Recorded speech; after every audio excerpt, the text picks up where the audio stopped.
እንዳልክም ብዙ በሺዎች የሚቆጠሩ ኢንጂነሮች አሉን። ተራራዮች ኢንጂን የሚሰራ ኢንጂነር የለም። ኢቭን ጤና ዘርፍ ላይ ዶክተሮቻችን በሕክምናው መድኃኒት ቅመማውን ብዙ ሄደዋሉ።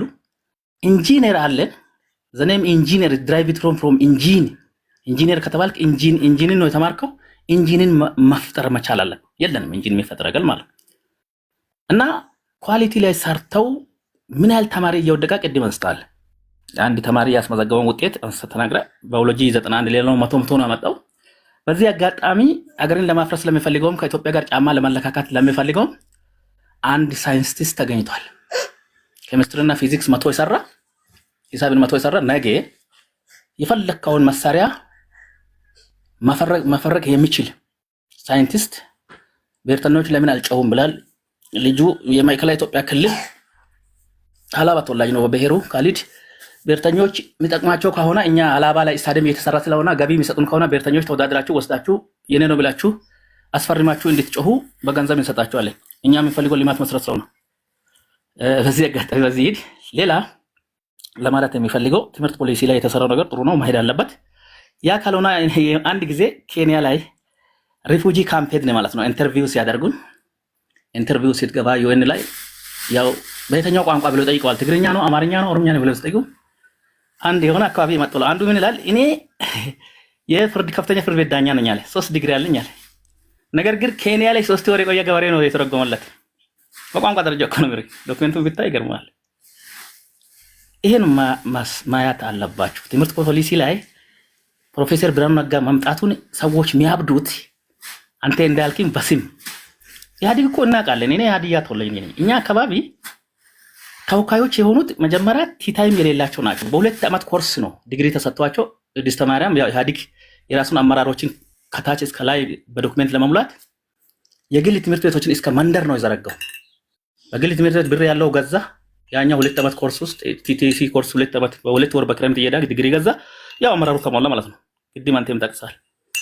አሁን አይታል አመራሮቹን እያንዳንዱ አመራር ከታች የምትመጣው በትምህርት ዝግጅት ነው፣ በብቃት ነው የምትመጣው። ጠባብ ነው አሁን ፖለቲከኛ ለመሆን። ቅድም ሆነ የክሌ ፓርቲ ብለህ ጠርተሃል።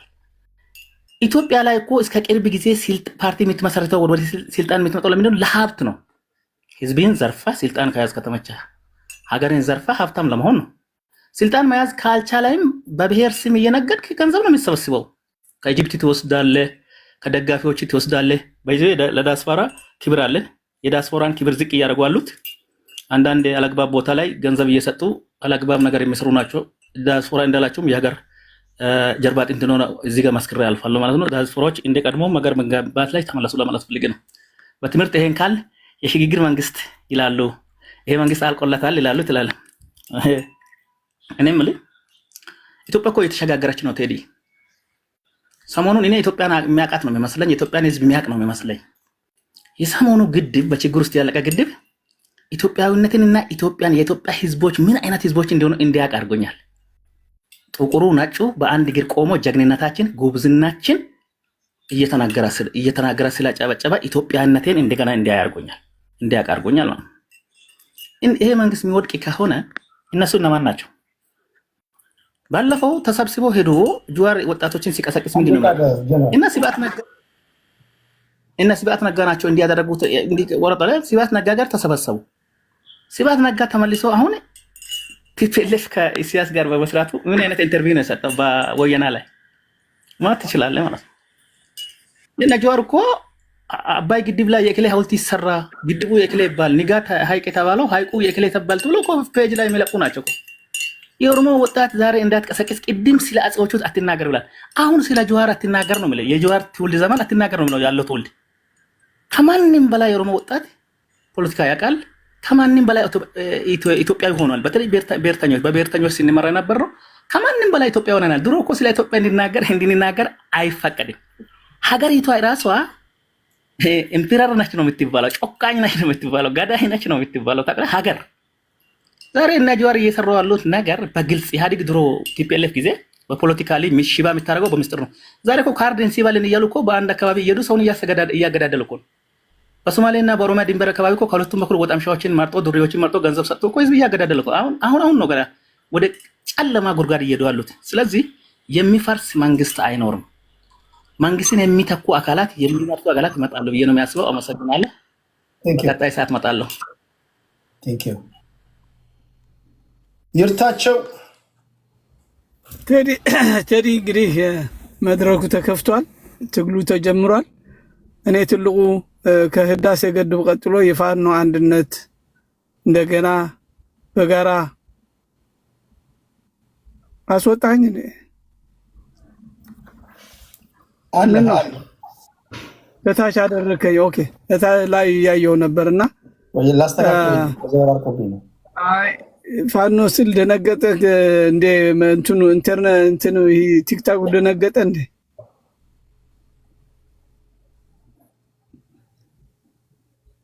አውራ ይሰማል እኮ አውራ አለ። ኦኬ ታንክ ዩ ኤኒዌይ ምን አለ መሰለህ፣ አንደኛ ስለ ትምህርት ፖሊሲ ያሉ የተማረ ጠፍቶ አይደለም እኮ ኢትዮጵያ ውስጥ። ቪዲዮ ልክፈት እንደ ችግር የለውም። እኔ ላስተካክል ነው። ኔትወርኩ አሁን ይስተካከላል። አሁን መጣ ሂድ። ኦኬ ታንክ ዩ ኤኒዌይ ኢትዮጵያ ውስጥ ምሁር ጠፍቶ አይደለም፣ ያልተማረ ስልጣን ስለተቀመጠ ነው። በአሁኑ ሰዓት እንግሊዘኛ ባይችልም በሀገሩ ውስጥ እንዴት ማስተዳደር እንደሚችል፣ ስርዓቱ እንዴት መቀየር እንደሚችል፣ ፍትህና ዲሞክራሲ በሀገሪቱ እንደመስፈን እንደሚችል፣ የተወለደውን የተማረውን በሰላም መኖር የሚችልበት ህገ ደንብ ሲኖረ ነው። ህግ በሌለበት ስርዓት እንትኑ ንገረኝ። መስመር ለማስያዝ በጣም እየሰፋ ይላል፣ ብሮድ ይሆናል። በተማረና ባልተማረ ውስጥ እንዳንገባ አሁን ያለውን የትምህርት ስርዓት እንዴት አየ? አንደኛውን ዙር እሱን ሂዱበትና ሁለተኛውን ዙር ደግሞ ወደ አንደኛ የትምህርት የአማራ ህዝብ ጦርነት ውስጥ ስላለ እንግዲህ የትግራይ ህዝብን ጦርነት ውስጥ ተማሪም ስለሌለ ምናልባት ብርሃኑ ሰው ስላነሰ ወይም ሆነ ብሎ ያደረገው ሊሆን ይችላል። የተወሰኑ ሰዎች እንደዚህ ለፖለቲካ ፍጆት እንዲውል እንደዚህ ጥሩ ውጤት አመጣ ብለው ጥሩ ውጤት ተሰጥተው ሊሆን ይችላል። ነገር ግን አልገባህ መሰለኝ በኢትዮጵያ ታሪክ እንዲህ ያለ አሁን ካለፈው ዓመት ጋር ሲነጻጸር በእርግጥ የተፈተኑት በጣም ብዙ ናቸው። ያለፉትም በዛው መጠን ፐርሰንቱ አድጓል። ግን ከዚህ ቀደም በገፍ ተማሪዎች ዩኒቨርሲቲ ይገቡ ነበር። አሁን ያ ቀርቶ ይሄ ሪፖርት ላንብበልና ከዛ ትሄዳለህ። ደቂቃን ፖዝ አድርጌዋለሁ። ይኸውልህ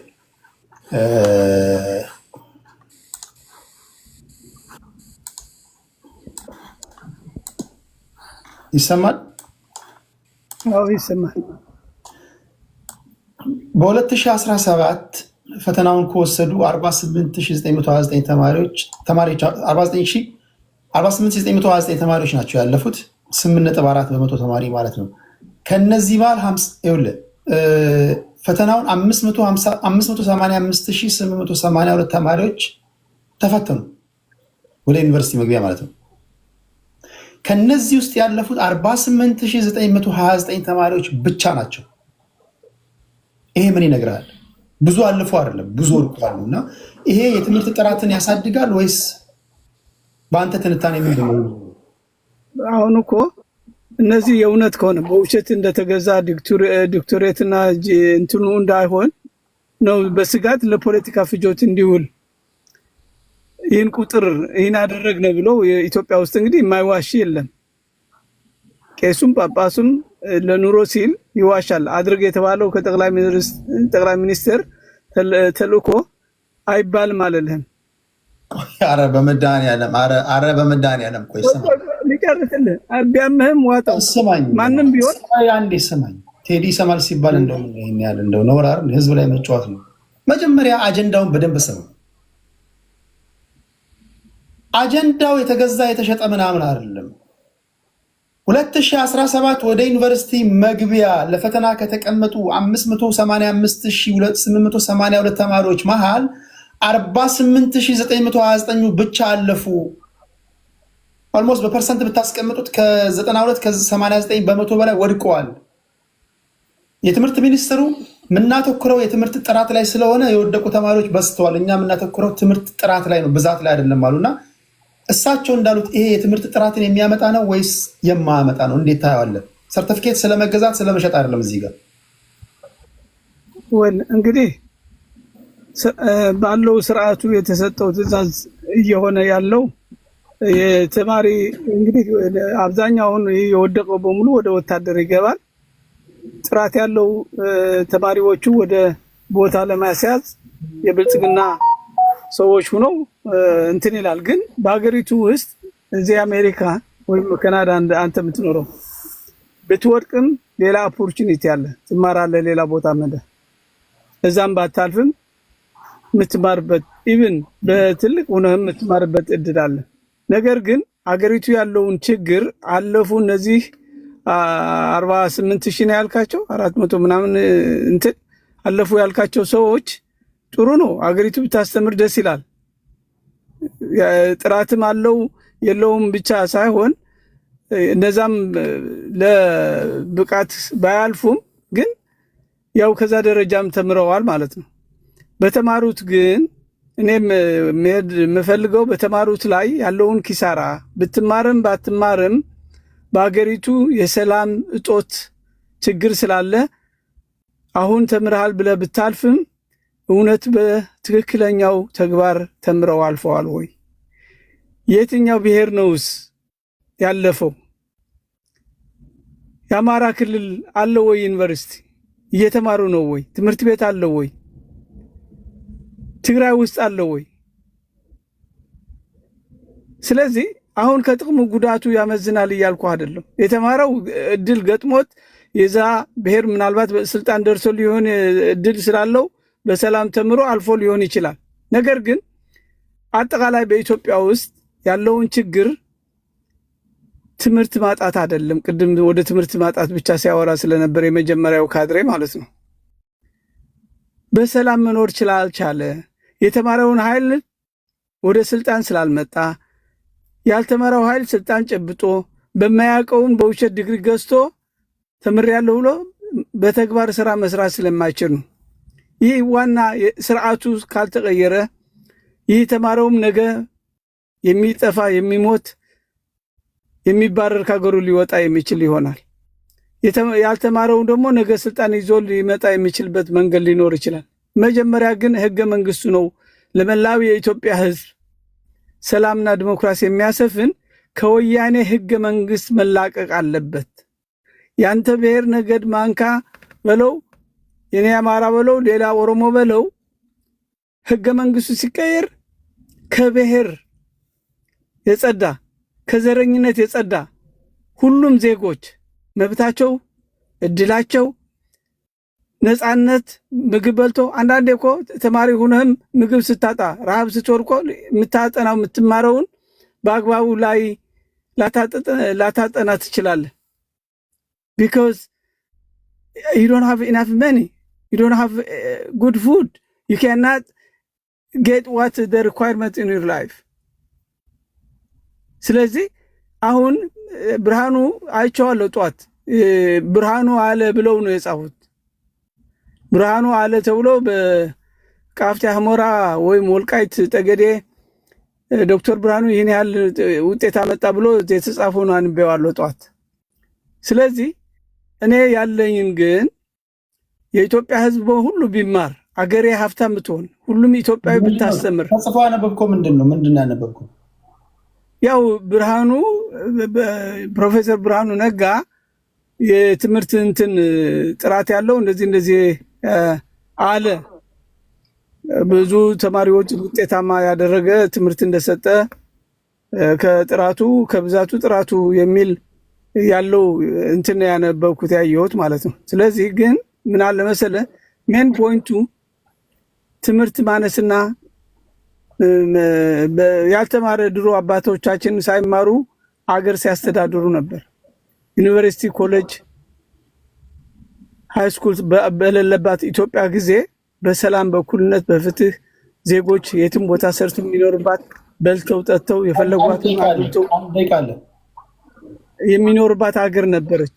ስለዚህ ከዛ ሁሉ የተሻለ ብላ የባሰች አመጣ የሆነበት ምክንያት እንትን ዋና ትልቁ ግን የፋኖ እድል ፈንታ የኢትዮጵያ ህዝብ የምናመጣው ለውጥ ዲሞክራሲ፣ ፍትሃዊ፣ እኩልነት፣ ዜጎች ከየትም ቦታ ሰርቶ የሚንቀሳቀሱባት ህግና ደንብ ስርዓት ፈጥረን በዛ ልክ ኢትዮጵያ በነፃነት ሁሉም ዜጎች የሚንቀሳቀሱባት ከውጭም ከውስጥም ሳይባል አማራና ኦሮሞ ትግሬ ሳይባል ፍትሃዊ የሆነች ሀገር ለመመስረት ትልቅ ጥረት እያደረግን ያለን በውጭ ያለው የአማራ ምሁራን አጠቃላይ የኢትዮጵያ ምሁራንም እነ ጆሃርም የሚስጋታቸው ምን እንደሆነ ልንገር። አንድ ከዛ ላይ አንድ እነ ጆሃር ጦርነቱ ወደ ኦሮሚያ እንዳይገባ ነው። ኦሮሚያ ከገባ ብዙ የኦሮሞ ወጣት የኦሮሞ ህዝብ ይፈናቀላል። ክልል ብሎ የተሰጠው የአማራ ክልል እንዳለ እንዲቀጭ ነው የሚፈልጉትና እሺ ተመልሽ ይመጣለሽ።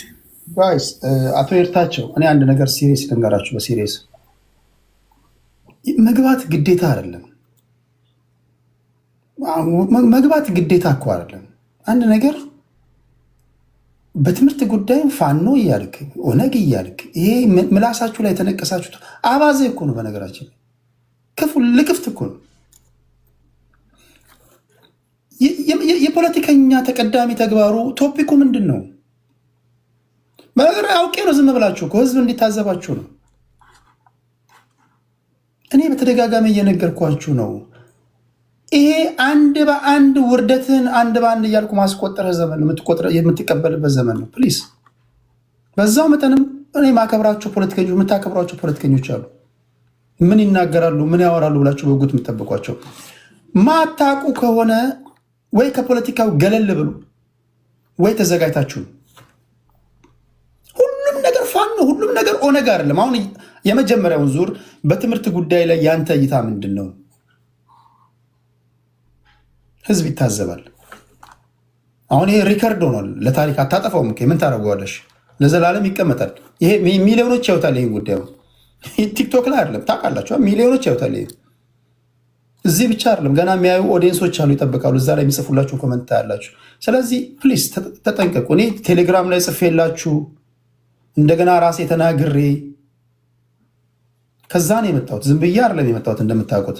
እና እባካችሁ ፕሊዝ አድማጭ ተመልካቾቻችንን እናክብር። ይብዛ የሚነስም እናንተ ምን ትላላችሁ ብለው ለመስማት ነው የሚመጡት። እዚህም የመግባት እድል ያላገኙ ሰዎች ምን ትላላችሁ ብለው ለመስማት ነው የሚመጡት። እና እንትኑን ብናቅ ባናበላሽ ለማለት ያለው። እሺ ከኤርታቸው ቀጥለው ወደ ራስ ደጀን እንሄዳለን። ቴዲ እሰማለሁ። እሰማለሁ ራስ። አመሰግናለሁ። በመጀመሪያ መልካም አዲስ ዓመት ለሁሉም ኢትዮጵያውያን። ከዛ በመቀጠል ቴዲ ባነሳቸው አጀንዳዎች ላይ የአባይ ግድብን በተመለከተ የትምህርት ጥራት፣ የአሰብ ወደብንና የአብይ አህመድ መንግስት ወቅታዊ አቋምና አንዳንድ የከሰሩ የዲያስፖራ ፖለቲከኞችን አቋም በተመለከተ ሀሳቤን ለማጋራት ሞክራለሁ። በመጀመሪያ ታላቁ የአባይ ግድብ ወይም ታላቁ የኢትዮጵያ ህዳሴ ግድብ እንደ አንድ ኢትዮጵያዊ በመገደቡ እኔ በጣም ደስ ብሎኛል። አባይን እንደው በአጋጣሚ ሆኖ በጋ ሲሆን የውሃ መጠኑ ሲቀንስ እየዋኙ ካደጉት ወጣቶች መካከል አንዱ እኔ ነኝ። ወላጆቻችን አባይ መቼ ተገድቦ የኢትዮጵያን ህዝብ በእርሻ ስራ በተለይ በተለምዶ መስኖ በሚባለው ይጠቅማል ነው እንጂ መብራት ምናምን የሚባለው እንኳን በወቅቱ ግንዛቤው ስላልነበረን እኔም ሆነ ቤተሰቦቼ አያውቁትም ነበር። አባይ እኔ መብራት የማምጨቱ ጉዳይ አይደለም። እንደ አገር የኢትዮጵያ ህዝብ ከተንቀሳቀሰ ምን ማድረግ እንደሚችል በአፍሪካ እንዲሁም ብሎም በዓለም ተወዳዳሪ የማይገኝለት ዘመናዊ ግዙፍ የሆነ የመስኖ ማነው የኤሌክትሪክ ፓወር ጀነሬሽን መገንባት ችለናል። በነገራችን ላይ ሰሞኑን የዓለም አቀፍ ሚዲያዎችን ተከታትላችሁ ከሆነ የግድቡን አስደማሚነት የኢትዮጵያ ህዝብ ከየትኛውም የዓለም አቀፍ ተቋም እርዳታ ሳያገኝ እያንዳንዱ ኢትዮጵያዊ ከመቀነቷ እያንዳንዱ ኢትዮጵያዊ ከደሞዙ ቀንሶ የሰራው ታላቅ የዚህ ክፍለ ዘመን አርማ ነው።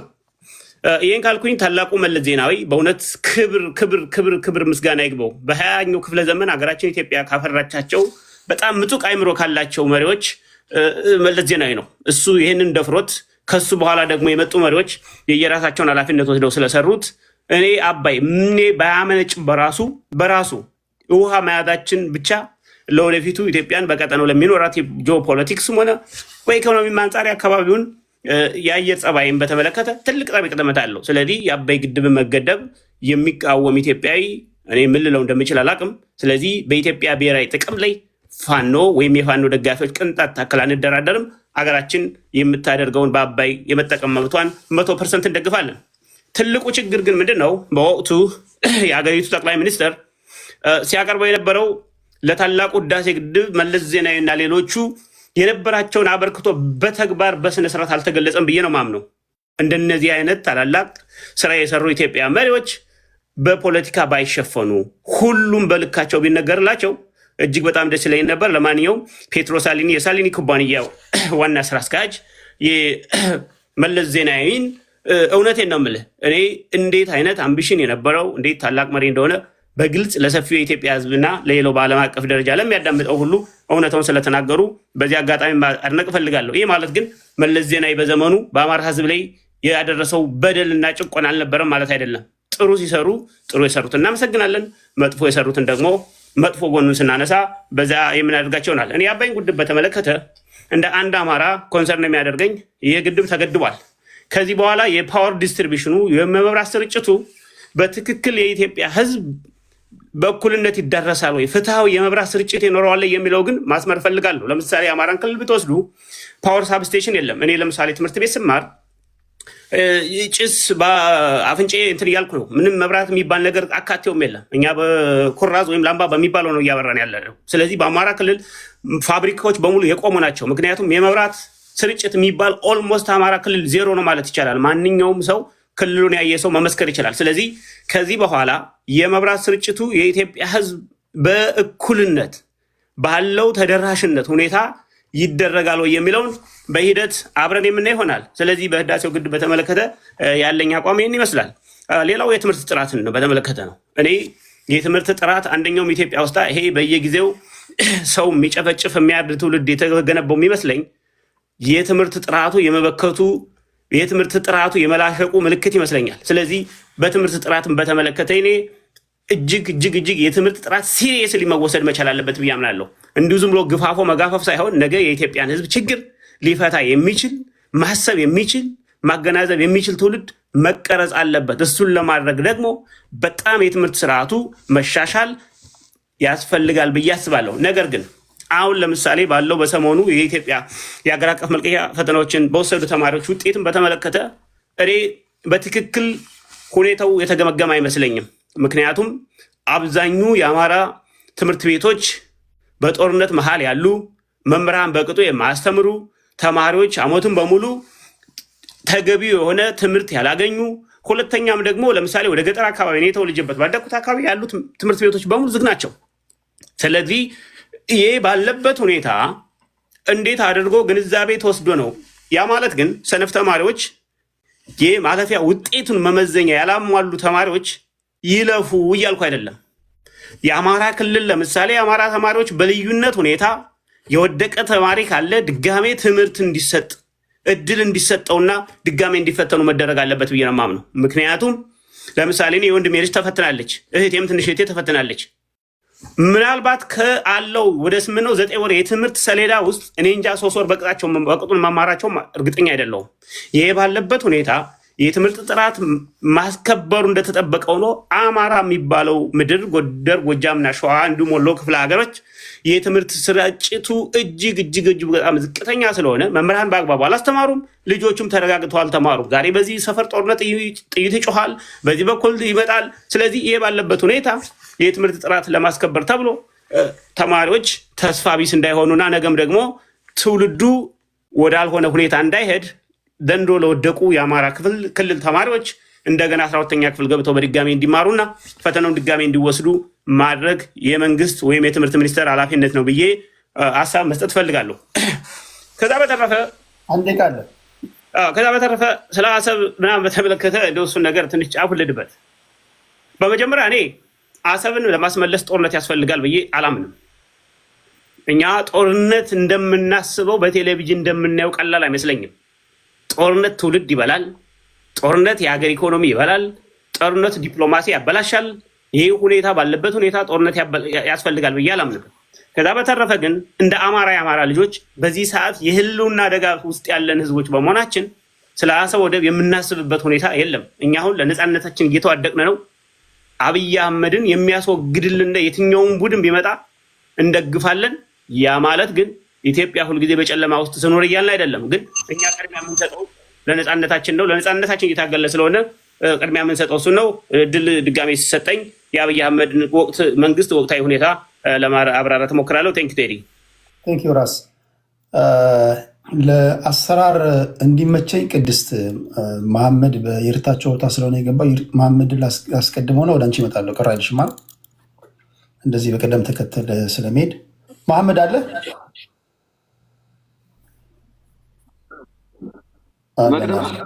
መቅደም ካለባትም ችግር የለም። አንተ በሱ ቦታ ስላለ በቀደም ተከተል ለመሄድ እንዲመቸኝ አንተ ሄድና ከዛ ወደ ቅድስ ከዛ ወደ ኡኖ እንሄዳለን። ኦኬ እንግዲህ በዚህ ሳምንት ከሆኑ አበይት ነገሮች ውስጥ አንዱ 2-3 ነገሮችን ቶፒክ አድርጌ የመጣቸውን ለማየት ሞክሬያለሁኝ። ከትምህርት ጋር ተያይዞ ያለውን ነገር ለማየት ፈልጋለሁ። የመጀመሪያውን ጉዳይ ማለት ነው። በአለፉት ከ2000 የ4 ዓመት ዴታ አለ። የ4 ዓመት የ12ኛ ክፍል ውጤት የኤግዚት ኤግዛም ተፈትነው ለዩኒቨርሲቲ የብቃት ማረጋገጫ የተፈተኑ ተማሪዎች ውጤት የሚያሳይ አንድ ሰንጠረዥ ወጥቶ አይቻለሁኝ በሚኒስትር ኦፍ ኤጁኬሽን በኩል የወጣ እና ያንን ስመለከት ከጊዜ ወደ ጊዜ እየተስተካከሉ ይመጣሉ ብለን የምናስባቸው ነገሮች ግን በዛ መልኩ አይደለም እያገኘሁት ያለሁት። ለምሳሌ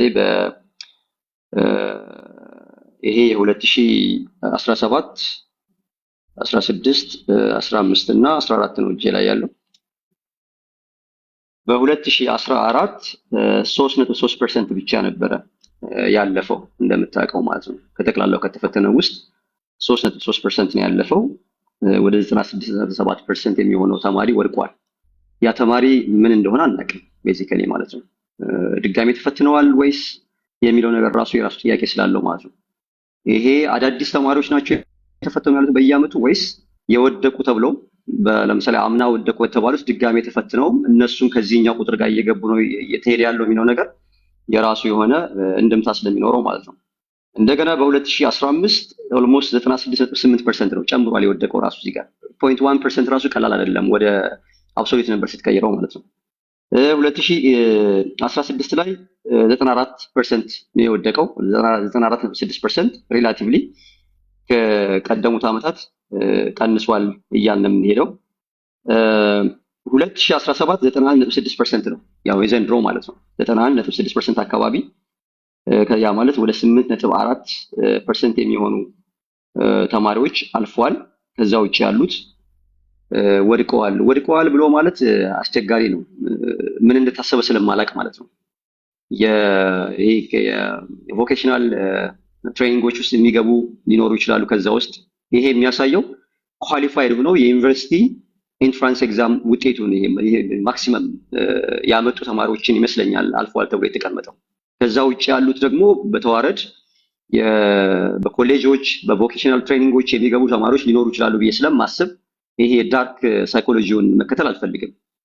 ከዚህ አንጻር ግን ኦቨርኦል ግን እየታየ ያለው ነገር ምንድነው? ሪሊ እነዚህ ተማሪዎች ወደኋላ ብትሄድ ዘንድሮ የተፈተኑት አዲሱ የትምህርት ሚኒስቴር አወቃቀር ያገኛቸው ምን ያህል ዓመት ነው ማለት ነው? 4 ዓመት ነው ያገኛቸው ማለት ነው። ከ12 ዓመት ውስጥ 4 ዓመት ነው የዚህ በብልጽግና የተመራው የትምህርት ሚኒስቴር በእነሱ ላይ ኢምፓክት ሊያመጣ የሚችል ስራ ሰርቷል ብለን ልናስብ የምንችለው ኢምፓክቱን አሰስ እናድርግ ማለት ነው።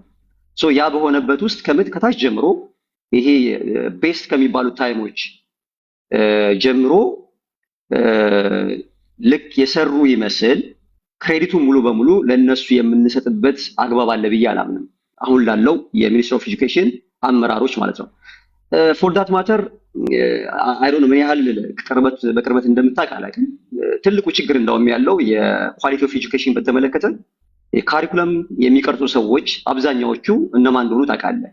አሁን ቅድም ስታነሳቸው ከነበሩት ውስጥ አብዛኞቹ ካሪኩለም ውስጥ ያሉት እነሱ ናቸው። እኔ እናንተ የተማርንበትን ካሪኩለም የቀረጹ ሰዎች ምናልባት እኔ እናንተ ከመውለዳችን በፊት በነበረው ካሪኩለም የተማሩ ሊሆኑ ይችላሉ። ግን ከዛ በኋላ ያለውን ካሪኩለም ውስጥ የሚገቡ ሰዎች የዚሁ የምንተቸው የኒው ጀነሬሽን ወይም ደግሞ ኒው ካሪኩለም ግራጁዌቶች ናቸው። እኔ በጤና ውስጥ ያለውን ስለማቅ ነው። በሄልዝ ሳይንስ ውስጥ ያለውን ቢያንስ ለ2-3 ዓመት በቅርበት የማውቀው ነገር ስላለ ምክንያቱም የካሪኩለም እንትኑ ሙሉ በሙሉ ወደ ሚኒስትር ኦፍ ሄልዝ ስለገባ ከሚኒስትር ኤጁኬሽን ወጥቶ እዛ ውስጥ ያሉ ሰዎች ካፓሲቲያቸው በኢንታየር ኳሊቲ ላይ ኢምፓክት እንደሚያመጣ ቃለሁ። ከዛ አንጻር ፕሮፌሰር ብርሃኑ ነጋ ኳሊቲ ላይ ፎከስ ማድረጉ ይበል የሚያሰኝ ነው። ነገር ግን ኢንቴካችንና የገቡ ተማሪዎችና ከዛ ገብተው ኤግዛሙን ተፈትነው አለፉ የተባለው ነገር ኮምፔር ስታደርግ ኮምፓራቲቭ አናሊሲስ ስትሰራ የሚታየው አሁን እየታየ ያለው የኳሊቲ ኢሹን ነው እያየን ያለ ነው። ኢን ተርምስ ኦፍ ኤክስፔንስ ብናየው ለእያንዳንዱ ተማሪ 12 ዓመት በተለይ የመንግስት ትምህርት ቤት ለመምህራኖች የሚከፈለው ደሞዝ፣ ለትምህርት ቁሳቁስ የሚወጡ የህትመት እና መሰል ነገሮች፣ እነዚህ ሁሉ ነገሮች ምንድናቸው? አሴት ናቸው ለሀገሪቱ ማለት ነው። ያ ሁሉ ወጥቶበት የሚፈለገውን ያክል ተማሪ ተፈትኖ ወደ ዩኒቨርሲቲ መግባት ካልቻለ ውድቀቱ እንደ ሀገር የሚኒስትር ኦፍ ኤጁኬሽን እና የስርዓቱ ነው ተብሎ መታሰብ አለበት እንጂ ከተማሪዎች ጋር ብቻ መያዝ የለበትም። ኮሌክቲቭሊ እያንዳንዱ አካል የዚህን ውጤት ችግሩንም ተግዳሮቱንም እና ደግሞ ደስታውንም ወይም ደግሞ ውጤት የሚባለውን ኢምፓክቱንም መውሰድ አለበት ብዬ ስለማምን ማለት ነው። ስለዚህ ከዛ አንጻር መገምገም አለበት ብዬ ስለማስብ ይሄ ሁሉ ተማሪ ለምሳሌ አማራ ክልል ሪላቲቭሊ ከ500 በታች በላይ ያመጡ ተብሎ የገቡት የተወሰኑ ልጆች አሉ። አማራ ክልል ይታወቃል ያለበት ሁኔታ፣ ኦሮሚያ ክልል ያለበት ሁኔታ ይታወቃል፣ ደቡብ ክልል ያለበት ሁኔታ ይታወቃል። በእያንዳንዱ ክልል የትምህርቱ ስርዓት የትምህርቱ አካሄድ ያለበት ሁኔታ በሚታወቅበት ሁኔታ ይሄን ያክል 8.4% ብቻ አለፉ ተብሎ እነዚህ ተማሪዎች ብቻ ከኳሊቲ ጋር ተያይዞ የሚወራበት ጉዳይ አግባብነት ያለው አይመስለኝም። ምናልባት አይ ዶንት ኖ ከምን ፐርስፔክቲቭ እንዳየው አንተ ስለማላቅ እዚህ ነገር ላይ እንደ አንድ የህዝብ አገልጋይ ምክንያቱም you are a journalist as a journalist investigative journalism ልትሰራ ይገባሃል ብዬ ነው የማስበው። ምንድነው ፕሮብለሙ? what is the root cause really ከተማሪዎች ጋር የተያያዘ ነው? ከጸጥታው ጋር ተያይዞ ተገቢውን ትምህርት አላገኙም? ለምሳሌ የኛን ጊዜ ላስታውስ ይችላል። እኔ የአዲሱ ካሪኩለም ሰከንድ ባች ነኝ። ደቂቃ አልቋል። አጠቃለውና ወደ ሌሎች ሄዳለሁ። ኦኬ በሚቀጥለው ላይ ልናገር እችላለሁ። ዞሮ ግን መታየት ያለበት ምንድነው እያንዳንዱ ኤግዛሙን የተፈተኑት ተማሪዎች ያለፉበት ጥቅል ሁኔታ መታየት አለበት። መውደቃቸው ወይም ደግሞ የሚኒመም ሪኳየርመንቱን ሳያመጡ ቀሩ የሚባለው ነገር ብቻ እንደ አጀንዳ መያዝ አለበት ብዬ ስለማላምን ነው። ጊዜ ቢኖር በደንብ ብናወራ ደስ ይለኝ ነበር በዚህ ጉዳይ። ሰዓቱ በጣም ሄደ፣ ዞሮ ይመጣል። ኮመንት ላይ አንዳንዶች የምትጽፉትን እያየሁኝ ነው። ተገቢ ኮመንት ነው ወይም ደግሞ ተገቢ የሴራ ነገር ነው የምትጽፉት። የሚወድቁ ተማሪዎችን ወደ ጦር ሜዳ ለመላክ ነው ወይም ደግሞ ጦር ሜዳ እንዲገቡ ለማድረግ ነው የሚል ነገር ታነሳላችሁ። በሌላ መንገድ ሳይታችኋል። ለምሳሌ በኢህአዴግ ዘመን ዩኒቨርሲቲ ገብተው የተመረቁ ተማሪዎች አብዛኞቹ ጦር ሜዳ ገብቷል። ወይም ደግሞ ዛሬ ወይም ደግሞ ከትላንት ወዲያ የሀገር መከላከያ ሰራዊት ውስጥ ያሉ ወታደሮችን ብትጠይቋቸው አብዛኞቹ የፈርስት ዲግሪ ያላቸው ናቸው፣ ዲፕሎም ያላቸው ናቸው። ኢትዮጵያን ባለችው ነባራዊ ሁኔታ ዩኒቨርሲቲ ገብተህ መመረቅህ ጦር ሜዳ ከመግባት አያግድህም እኮ። ዋናው ምንድነው የዩኒቨርሲቲ የሚመረቁ ተማሪዎችን ሊቀበል የሚችል የስራ እድል አለ ወይ? ኦኬ ሁሉም ይለፉ እንኳን ቢባል ኦኬ ገብተህ መመረቅ ምንድነው ጥቅሙ? ዲግሪም ማስትሬት የሚይዘህ እኮ መከላከያ ልትቀላቀል ትችላለህ። ስለወደክ ብቻ አይደለም። እና ይሄን ነገር እንዴት ነው የምታዩት? አሁን ጥያቄው የሚሆነው ምንድነው ከኳሊቲ እና ከኳንቲቲ አኳያ በተለይ የኔና የእናንተ እድሜ ዘመን ተማሪዎች አሁን ኮምፔር የምናደርግበት ነገር አግኝተናል ብዬ አስባለሁ። ለምሳሌ እስካሁን ድረስ የመጣንበት እስካሁን ድረስ ያለችው ኢትዮጵያ ከዩኒቨርሲቲ ተመርቀው የሚወጡ ተማሪዎች ምን ያህሎቻችን ችግር ፈቺ ሆነን መማር ኢንድ ሪዘልቱ ምንድነው? ችግር እንድትፈታ ነው አይደል? የባህሪ ለውጥ እንድታመጣ ከሆነ የዩኒቨርሲቲ ዲግሪ ይዘህ በምን ሁኔታ ላይ ነው ያለው? በምን ሁኔታ ላይ ነው ያለሽው? ግማሽ ይሁዳ የሚፋፋ የምትል ግማሽ ተሳዳቢ። ሲጀመር ብዙ አብዛኛው አሁን ከተማ ማለት ተጠጠር ብትወረወር ዲግሪ ያሌለው የለም አይደል? ምንድነው የመማር መጨረሻ ግቡ ምንድነው? ግቡን መጀመሪያ ለራሳችን ካስቀመጥን በኋላ ኦኬ ከግቡ አኳያ አሁን ይሄ ነገር ትክክል ነው አይደለም የሚለውን መመለስ አለብን ብዬ አስባለሁ። ቅድም ስናገር እኔ ኳሊቲ ላይ መተኮር አለበት ብዬ አስባለሁ። ለምሳሌ ከሀገር ብትወጡ እኔ ያለሁበት አካባቢ ብትመጡ ትምህርት ተመሪያለሁ ትላችኋለህ። የተማርከውን ትምህርት ኢኩቫለንሲ ታሰራለህ። ካሰራ በኋላ ትነግራችኋለህ። የት ነህ ተመራል ሲሉ ተመሪያለሁ ትላለህ። ኦኬ ዩኒቨርሲቲ ጨርሳለህ? አዎ ጨርሻለሁ ትላለህ። ኦኬ ብለው ዩኒቨርሲቲ ጨርሻለሁ ስላልክ ኢኩቫለንሲ ስላሰራ ቀጥታ የፈለግከውን ኮርስ አትወስድም። ምንድነው የሚያደርጉ? ተቀመጥ ይለዋል። ወንበር ሰው ያስቀምጡና ፈተና ይሰጡሃል አይደለም? ፈተና ይሰጡህና የሚሰጡን ፕሮብለም ሶልቭ ማድረግ ከቻልክ ሌቭልህን ይነግሩሃል አይደለም? ትምህርት ቤት የገባችሁ ሰዎች እዚህ ሀገር ከመጣችሁ ትምህርት ቤት የገባችሁ ሰዎች ተፈትናችሁ ሌቭላችሁን ታውቃላችሁ። ትምህርት የግለሰብ የስራ ውጤት ነው። በግለሰብ በጥረህ የምታገኘው ነገር ነው። አምታተው ለቁጥር ለሪፖርት ተብሎ ቢያሳልፉ ምንድን ነው ጥቅሙ ነው? ከኳሊቲ አኳያ አይተነዋል ወይ? ከኳሊቲ አኳያ ብናየው የነገር ትውልድ አይገነባም ወይ? ትውልድ አያነጽም ወይ? ከዚህ በኋላ የሚፈጠሩ ተማሪዎች እንዴት ነው የሚገቡት? አሁን ሲያስቡት ዩኒቨርሲቲ መግባት በመርፌ ቀዳዳ የማለፍ ያህል እንደሆነ ሲገባቸው እንዴት ነው የሚያነቡት? ወላጆች ልጆቻቸው ላይ ከዚህ በኋላ እንዴት ነው ኢንቨስት የሚያደርጉት? ከዛ አኳያ አይተነዋል ወይ? በፊት የተማረ ሁሉ ዩኒቨርሲቲ ገባ ነበር አይደል? ከሞላ ጎደል ዩኒቨርሲቲ ያልገባ የለም። እና ፖሊሲው በተለይ ያለፉት 27 ዓመታት ትውልድ ገዳይ ነው ይባል ነበር። እናንተም እኮ በቀልድ በምናምን እኛም በቀልድ በምናምን እንለው ነበር አይደል? ትሉት ነበር። ዩኒቨርሲቲ ገብተው አጠና ይዘው መንገድ የሚዘጉ ሰው የሚገሉ ሰው የሚዘርፉ እንዲህ ያለ ተማሪ ካያቸው ጠማማ ህንፃ የሚሰሩ ኢንጂነሮች፣ ድሬኔጅ ሲስተም እንዴት መስራት እንዳለባቸው ማያውቁ ኢንጂነሮች፣ ሕክምና ላይ ድክመት ያለባቸው የሕክምና ሰዎች፣ ሁሉንም ማለት አይደለም። በሁሉም መስክ ብታዩ ኳሊቲ ነው የምታዩት ወይስ ምንድን ነው? ከዚህ አኳያ የትምህርት ጥራቱ ላይ ሸምቀቆ መግባቱ እንዴት ነው? ጥቅም አለው ጥቅም የለውም? እስኪ ከዛ አኳያ ነው እያወራን ያለ ነው። ቴንኪዩ መሐመድ። ከመሐመድ ቀጥሎ ቅድስት ጋር ልምጣ። ቅድስታችን 7 ደቂቃ አለሽ።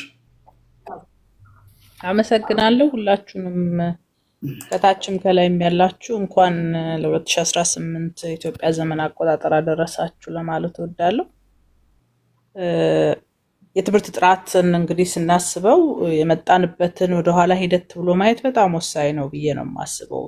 በተለይ ላለፉት 30 ዓመታት በትምህርት ጉዳይ ላይ እንደው በጣም ጥቂቶች ካልሆኑ በስተቀር ልንስማማንበት በምንችል ደረጃ የትምህርታችን ሁኔታ የወደቀበት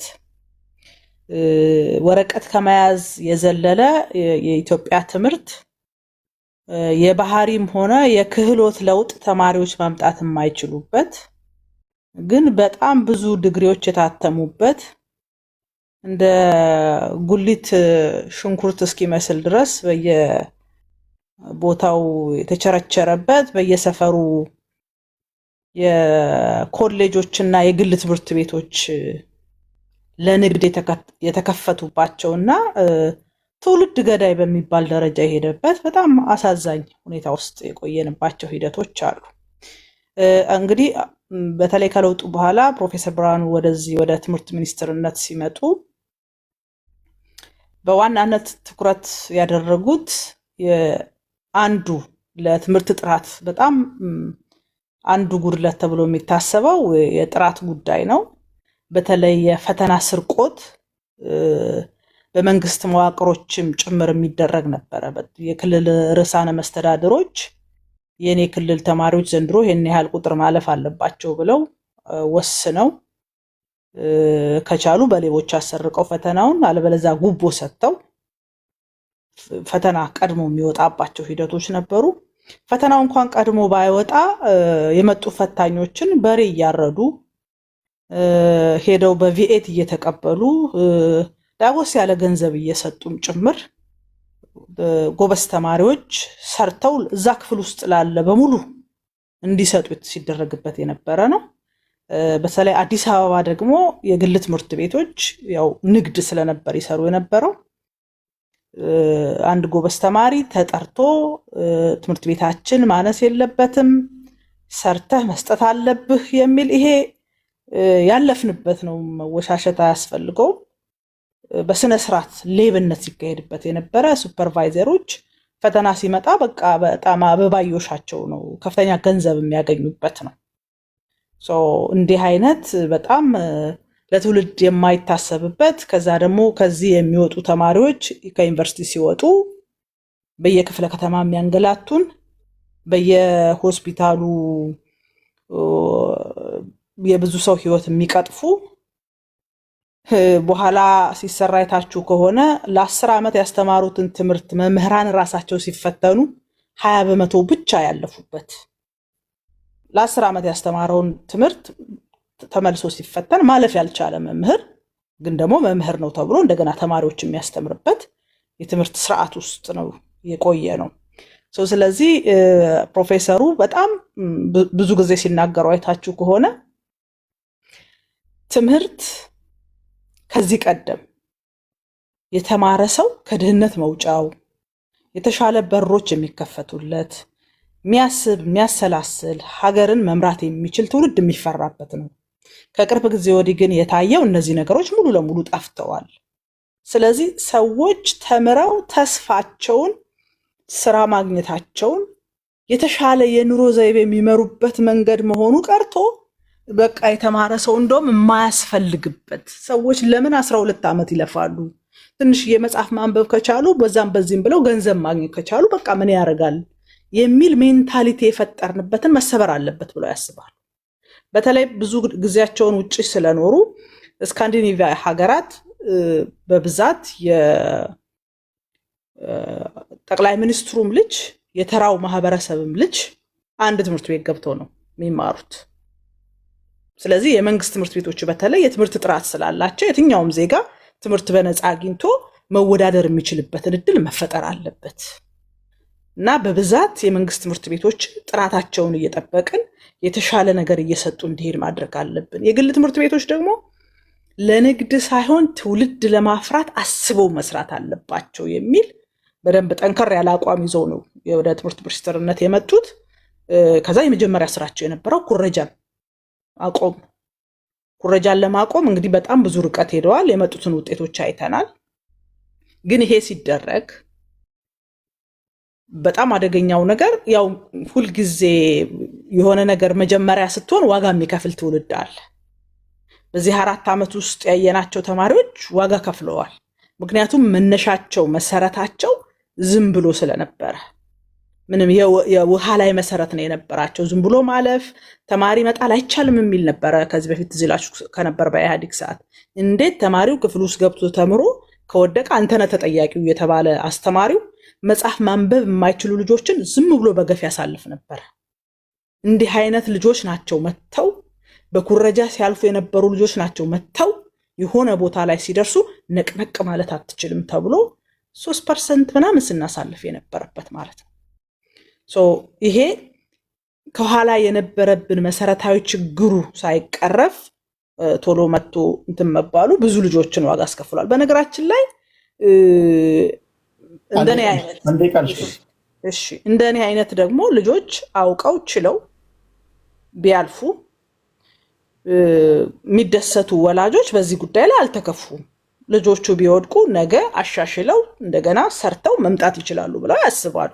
እኔ ዝም ብሎ ሄዶ ልጄ ዲግሪ ይዞ መጣ ምንም አይጠቅመኝም። ስለማይጠቅመኝ የምፈልገው በስነ ስርዓት ተምሮ አውቆ ብሄር ነው ብዬ ነው እኔ የማስበው። ነገር ግን ዋናው ትኩረቱ ፈተና ላይ ብቻ ከሆነ አሁንም ዋጋ ያስከፍለናል ብዬ አስባለሁ። አንደኛ ተማሪዎች በደሃው ልጅና በሀብታሙ ልጅ መካከል ኦልሬዲ የእውቀት ጋፕ ተፈጥሯል። የተማሩት የግል ትምህርት ቤት ላይ ነው። አነሰም በዛም ሲያድጉ በስነ ስርዓት ነው ያደጉት። ትምህርት ቤቶቻቸው ልዩነት አላቸው። ይሄንን ተማሪ እኩል አምጥተህ እንደገና ማትሪክ ላይ ስታስቀምጠው ከፍተኛ ልዩነት አለው።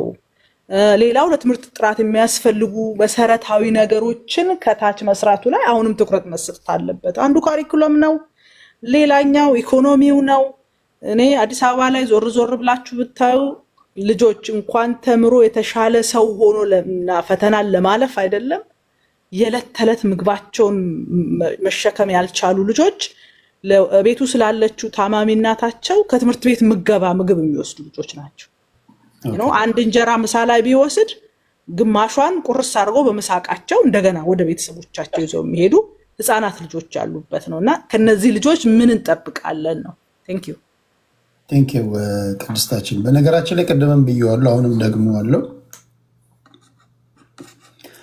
በትምህርት ያስታውቃል እኮ ኮመንታችሁ ያስታውቃል። እኔ አሁን ኮመንታችሁን አንብቤ በትምህርት ህይወት እንዴት ያለ ተማሪ እንደሆንክ ለመገመት ይቻላል። ማንም ይገምታል። በትምህርት እንደው ትንሽ የምትሞክሩ ልጆች፣ ትንሽ ተፍጨርጨራችሁ የምታነቡ ልጆች እንደዚህ አይነት ነገር ደስ ነው የሚያሰኛችሁ። ትንሽ በቃ የምትሞክሩ በቃ አንበባችሁ የምትረዱ በራሳችሁ ጥረት ፈተና የምታልፉ ምናምን እንዲህ ያለ ነገር ላይ አትከራከሩም። በጣም ነው ደስ የሚላችሁ። እነዚህ ስም ከነ አባት የሚገለበጡ ተማሪዎችስ ያስታውቃሉ። አሁን እናንተ ምንድነው የምትጎዳው? ኳሊቲ ላይ ይተኮረ ቢባል ምንድነው የሚያንተከትክ? ብቃት ካለ ታልፋለህ ከተባልክ ለምንድነው? ምን ያናዳል? ራስ አንገት ላይ ነው እኮ እባብ የምትጠመጥመው። አመዶ ስትኮርጅ ኖረ፣ ስም ከና አባት ስትኮርጅ ኖረ። የኳሊቲ ጉዳይ ይነሳ ሲባል አጌንስት የምትሆን ከሆነ ህዝብ ይለያሉ። እና ቢያንስ ያነበቡ ሰዎች ትክክል ናቸው፣ ትክክል ነው። በእኛ ጊዜ ራሱ እንዲህ ቢኖር ይላሉ። በእኛ ጊዜ እንዲህ መኖር ነበረበት። ወላጆች ለልጆቻቸው ያስባሉ።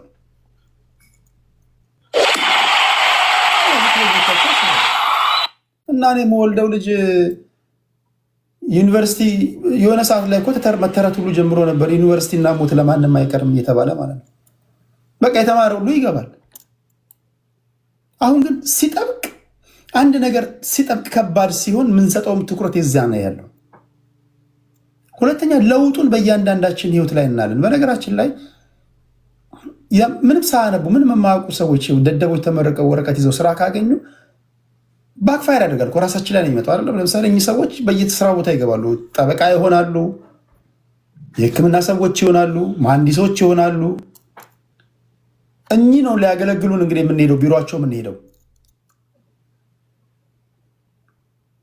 ስለዚህ ኳሊቲ ያለው አንብቦ ታግሎ አውቆ በጣም ዋጋ ከፍሎ የተማረ ሰው ሰርቪስ ቢሰጥ አይሻልም? ለራስህ እኮ ነው ወይ ለራሳችን እኮ ነው።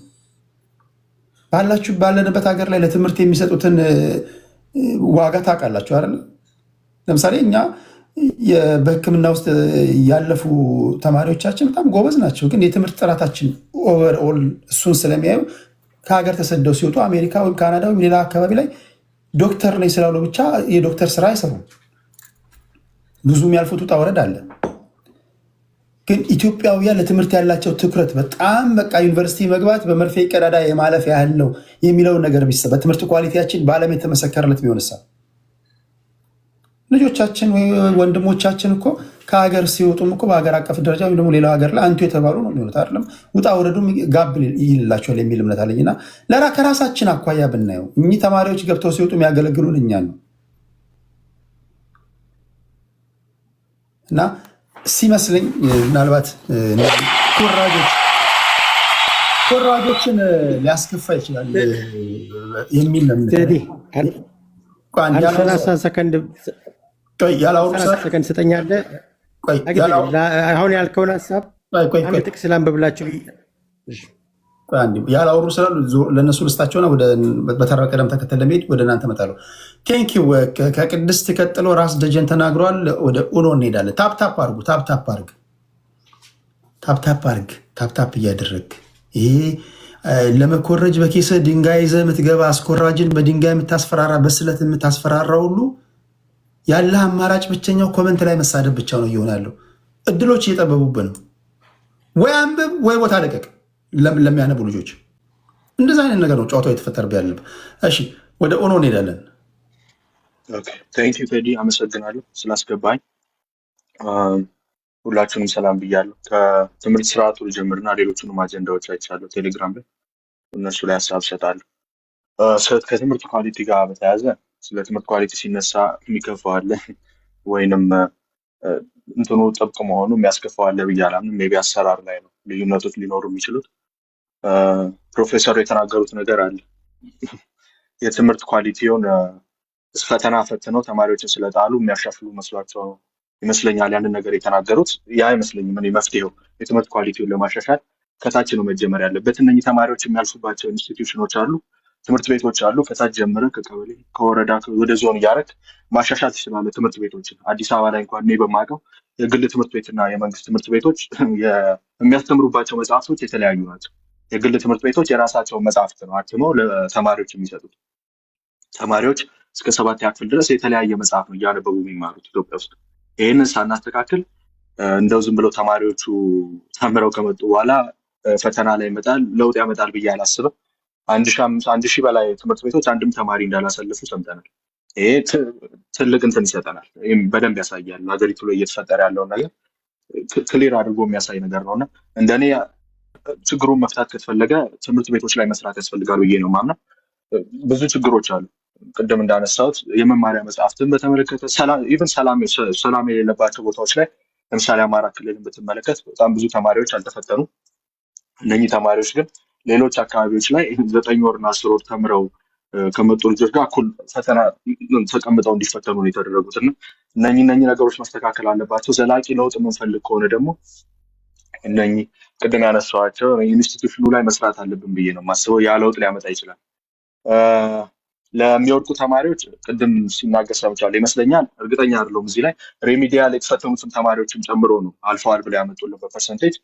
እንግዲህ ለሚወድቁ ተማሪዎች ከሬሚዲያል ባለፈ የተሻሉ ሌሎች አማራጮች ሊኖሩ ይገባል። ያላቸው አማራጭ አንድና አንድ ኢትዮጵያ ውስጥ ውትድርና ነው። ከዚህ የተሻሉ ሌሎች እንትን የሚሉባቸው አማራጮች ቢኖሩ ጥሩ ነው ብዬ አስባለሁ። የሚወድቁ ተማሪዎች ሌሎች አማራጮች ይኖራቸዋል። ሁሉም ተማሪ ግዴታ ዩኒቨርሲቲ መግባት የለበትም። ሁሉም በየመክሊቱ እንትን ይላል ማለት ነው። ለሌሎች ተማሪዎች እንደ ኦፖርቹኒቲዎች ቢኖሩ ጥሩ ነው ብዬ አስባለሁ። ወደ እንትኑ ልለፍ፣ ወደ ህዝባዊ ድጋፉ ልለፍ እና ዛሬ ህዝባዊ ድጋፍ ተደርጓል ሲባል አይተናል። እንግዲህ የኢትዮጵያ ህዝብ እናውቀዋለን። የኢትዮጵያ ህዝብ በተለይም አዲስ አበባ ህዝብ ድጋፍ ሲሰጥ ለአብይ አህመድ ብዙ ጊዜ አይተነዋል። አብይ አህመድ የተወረወረ ቦምብ ጭምር ሲቀልብ ህዝባችንን እናውቀዋለን። እና ህዝባዊ ድጋፍ እንዲህ አይደለም። ህዝባዊ ድጋፍ እናቶች ብቻ አይደሉም ህዝባዊ ድጋፍ የሚያደርጉት። የኢትዮጵያ ወጣት ማጆሪቲ፣ የኢትዮጵያ ህዝብ ማጆሪቲ ወጣት። እንግዲህ እዚያ ውስጥ ካየናቸው ድጋፍ ሰጡ ከተባሉ ሰዎች ግን እናቶች ናቸው።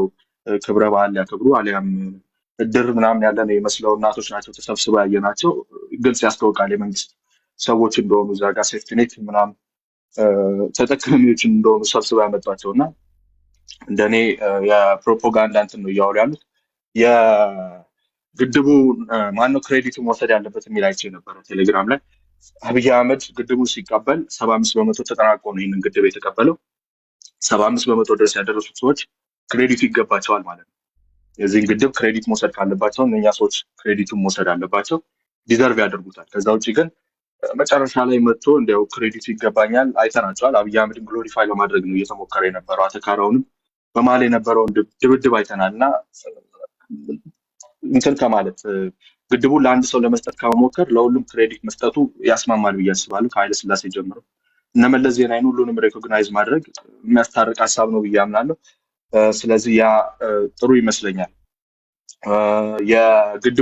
ግድቡን በተመለከተ አንድ ማንሳት የምፈልገው ነገር ግድቡ የሚያመነጭ ኤሌክትሪሲቲ ለኤክስፖርት ነው የሚሆነው ወይንስ ለሀገሬው ህዝብ ነው የሚውለው? እሱ ላይ ክላሪፋይ ቢያደርጉ ጥሩ ነው። ምክንያቱም የማይኒንግ ካምፓኒዎች እንደዚህ ሲነሳ ሰምተናል። ለህዝቡ ነው የሚሆነው ወይንስ ለኤክስፖርት ስታንዳርድ ነው የሚውለው? እሱ ላይ ቢነሳ ደስ ይለኛል። እነኚህ ተሸናፊ ፖለቲከኞችን በተመለከተም የተነሳ ነገር አለ። ከ4 ኪሎ ተጠቅሞ አብይ አህመድ ያባረራቸው ማለት ነው። እዚህ አሜሪካን ሀገር የተሰባሰቡ ፖለቲከኞች አሉ፣ እናውቃቸዋለን ሁሉንም። ከገዱ አንዳርጋቸው ብጀምር አብይ አህመድ ከውጭ ከበር አባሮት ወደ አሜሪካ ነገር የመጣ እዚህም መጥቶ አብሬያቸው ሰራቸዋለሁ ከሚላቸው ሰዎች ጋር ሲደባደብ እና ብዙ ዜናዎችን ሰምተናል። እነኚህ ፌል ያደረጉ ፖለቲከኞች በኢትዮጵያ ላይ ይመለከታቸዋል ብዬ አላስብም። አሁን የሚናገሩት ነገር መጥቶ የወጣቱን ትግል ለመንጠቅና እንትን ከሌለው ምንም ለውጥ ላያመጡ ነገር የህዝቡን ትግል ለመውሰድ የተሰባሰቡ ሰዎች ናቸው። ስለዚህ ይህንን ነው ማንሳት የምፈልገው። ቴዲ አመሰግናለሁ። ቴንኪው ኡኖ ከልብ አመሰግናለሁ። ጨዋ ሰው ጨዋን ያስታውቃል። ዛሬ ነው ያየሁት። ይሄ ልጅ ቴሌግራም ላይ የምጽፈውን የሚያነብ ልጅ ነው። አንብበው ተዘጋጅቶ ነው የመጣው። እንዲህ ያላችሁ ፖለቲከኞች ካላችሁ ነፍሴ በእጅጉ ትወዳችኋለች፣ ታከብራችኋለች ለማለት ያህል ነው። ዝም ብላችሁ ሳታነቡ ሳትዘጋጁ እንዳትመጡ ለማለት ያህል ነው። አንብባችሁ ስትመጡ የምንሰማው የምተነትኑት ትንታኔ እውቀት ስለሚሆነን ማለት ነው። ቴንኪው። ወደ እንትኑ እንመጣለን። ከትምህርት እንጀምር ብለን ነው እንጂ የሚቀጥለው ዙር ላይ የምናወራው እኔ ከዚህ ቀደም የሰጡትን ትንታኔ ሰምታችኋል። በተለይ በግድቡ ዙሪያ ላይ ቀዳማዊ አፄ ኃይለሥላሴ እንደገና ኢህአዴግ፣ ከዛ በኋላ ኃይለማርያም ደሳለኝ ኢህአዴግ ውስጥ፣ ከዛ አብይ አህመድ፣ ለእነዚህ ሁሉ ክሬዲት ሰጥቼ ወይም ደግሞ እናንተም ሰጥታችሁ ትንታኔ ያቀርበናል። ከዛ በኋላ ግን ማህበራዊ ሚዲያውን ያጨናነቀው የሽሚያ ነው። ማን ነው አብዛኛውን ፓርት መውሰድ ያለበት የሚለውን ደግሞ አሁን አብጠርጥሮ ማወቅ የሚፈልጉ ሰዎች ሊሆኑ ይችላሉ። ለተንኮል ሊሆን ይችላል፣ አላውቅም። ብቻ ሲወራ በአብዛኛው ስላየን እናንተስ ምን ትላላችሁ የሚለውን ለማምጣት ነው።